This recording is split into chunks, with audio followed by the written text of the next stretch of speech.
ahondar en este tema nos acompaña Cecilia Vadillo Obregón, diputada de Morena en el Congreso de nuestra ciudad. Buenas noches, diputada, ¿cómo estás? Buenas noches, muy bien, muchas gracias por la invitación el día de hoy. No, muchas gracias por acompañarnos. Oye, quisiéramos empezar por esta información que sacan a la luz ustedes, que además es una denuncia. ¿Por qué es importante denunciar este tipo de actos en una democracia?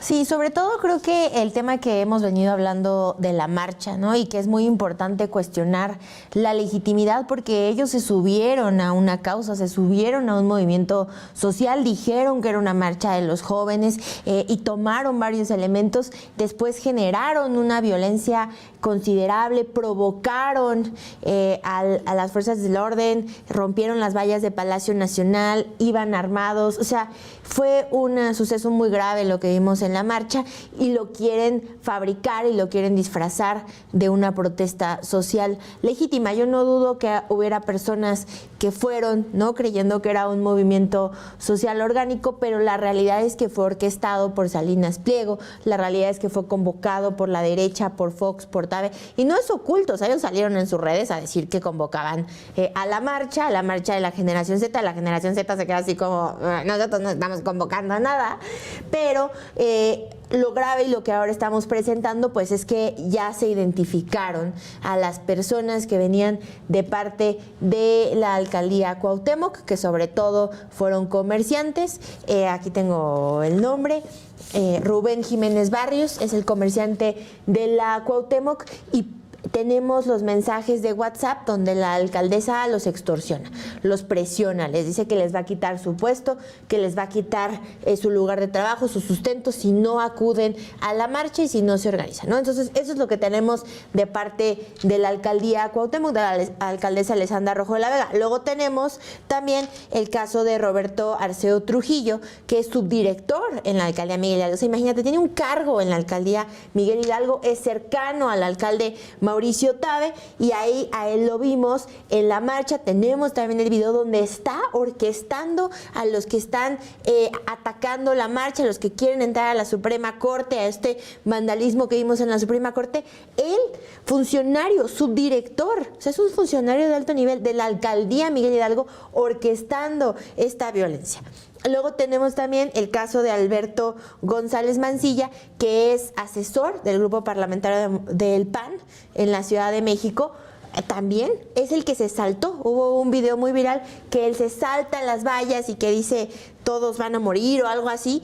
El que se salta las vallas, el que hace eso, está pagado por Acción Nacional en el Congreso de la Ciudad de México. Y bueno, el caso más sonado, que seguro ya conocen quienes nos están viendo, el de Edson Andrade, que tiene un contrato de 2 millones de pesos para manejar las redes sociales de Acción Nacional. Entonces, aquí vemos la legitimidad. Son activistas pagados, son jóvenes de la generación Z pagados, son los únicos que se atrevieron a encabezar esta marcha. Entonces, lo que nos demuestra pues es que todo fue una farsa, pagada además con recursos públicos.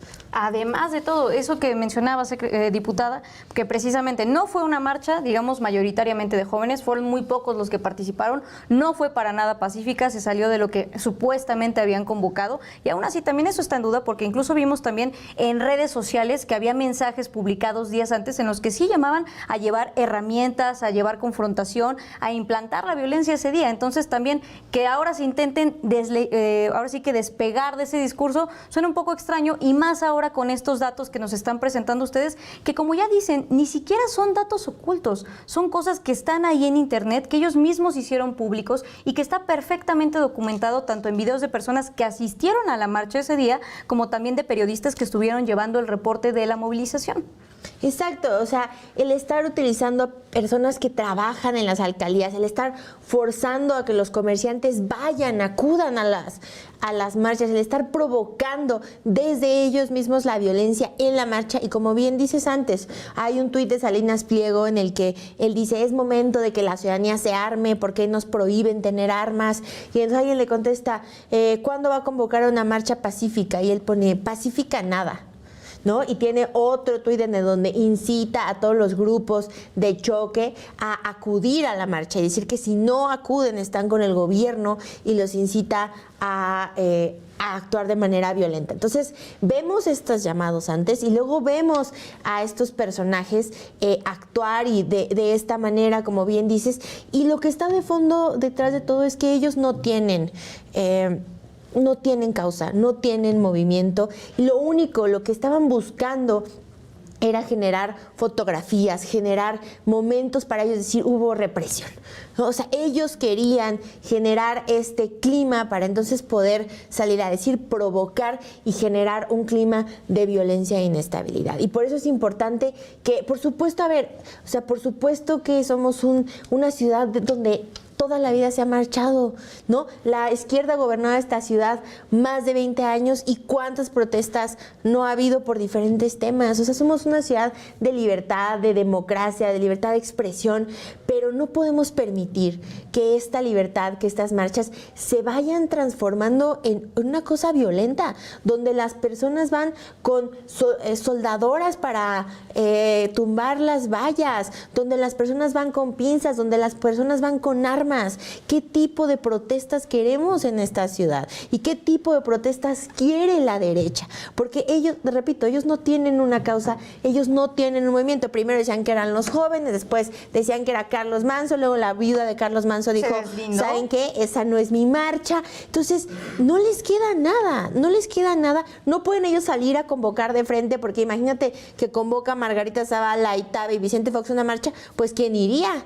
¿No? Su familia, si crece, ¿acaso? Nadie más. Entonces, tienen que salir a decir que son generación Z, pero luego, pues ellos claramente no son generación Z. Entonces, es muy grave lo que estamos viendo desde la convocatoria, pero lo que vimos ahí, una marcha plagada de violencia, pagada, una violencia fabricada, ¿no? Fue una manifestación fabricada por todos lados. Fabricada en redes, luego nadie iba a ir, convocan. También ahora hay un audio de Alessandra convocando, o obligando más bien a ir a las personas que reciben programas sociales, ¿no? Entonces, ahí tienes diferentes pruebas de que obligaron a las personas a asistir, pero no solo eso, sino desde sus estructuras de gobierno, desde sus estructuras burocráticas, ellos estaban orquestando la violencia que ocurrió en la marcha. Y eso a mí me parece gravísimo y habla de un estado en el que está la oposición en este momento, en este país, pues muy deslegitimado y muy preocupante.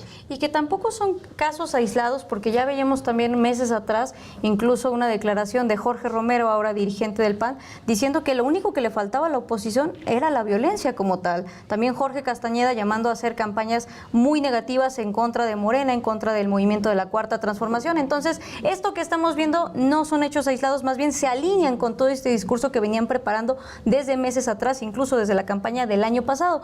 También llama la atención, como ya lo mencionabas, diputada, precisamente esta imagen que intentaron crear de la represión en la Ciudad de México, cuando son ellos, no se nos olvida, que han reprimido en el Zócalo, cuando son ellos que barrieron el Zócalo con la gente, cuando son ellos que reprimieron las protestas de Ayotzinapa y cuando ahora sí que en innumerables ocasiones han reprimido no solamente en la ciudad, sino en los gobiernos que han tenido bajo su cargo en todo el país. Recordamos a Atenco, Aguas Blancas y todos los casos que quieran, tanto del PRI como del PAN. Entonces ahora quieren voltear la historia y decir los que reprimen son ellos, cuando está demostrado, con videos también, que los protocolos de seguridad en las últimas marchas, vamos a decir de unos 7 años para acá, desde que cambió el proyecto en la Ciudad de México, son distintos a lo que se tenía antes. No son los mismos que reprimieron en 2012, en 2013, en 2014 y 2015. Exacto, completamente de acuerdo. A ver, cuando habíamos visto, bueno, yo no había visto, y eso que he ido a cientos de marchas, que llevaran machetes, ¿no? Repito, que llevaran soldader para abrir sopletes, pues los usaban en los edificios, los usaban a algunos grupos de choque, pero no de esta manera. Yo nunca había visto ese intento de provocación como había sido en este caso. Como tú bien dices, los protocolos están en esta ciudad, se dan cientos de marchas que ocurren de manera pacífica, pero lo que hay que condenar es la violencia, ¿no? O sea, hubo más de 100 policías que están heridos, que están en este momento en el hospital por cómo los atacaron, por cómo los lincharon. Entonces, estar en una marcha donde hay más de 100 policías heridos, donde se fue con armas. Claro. A provocar. Y luego, y que no haya porque tú bien lo decías, no hubo una deslinde. Hasta este momento la derecha no ha salido a decir, condenamos la violencia que hubo en la marcha a la que nosotros convocamos y nos deslindamos. Claro. Hasta este momento ellos no han salido a deslindarse ni a condenar la violencia, porque tú, como tú bien dices, es una línea partidista, es un discurso que viene desde Salinas Pliego, que se repite en el PAN, porque ya vimos que el PAN es el partido de Salinas Pliego, y que ahora están operando en la práctica. Y solamente también señalar, para ya terminar, diputada, se nos acaba el tiempo, que los casos de abuso policial que sí se registraron están siendo investigados en este momento por la Fiscalía de la Ciudad, porque precisamente se respetan los protocolos que se están implantando en este nuevo gobierno. Le agradecemos mucho que nos haya acompañado, pero se nos acabó el tiempo, diputada. Gracias y buenas noches por acompañarnos.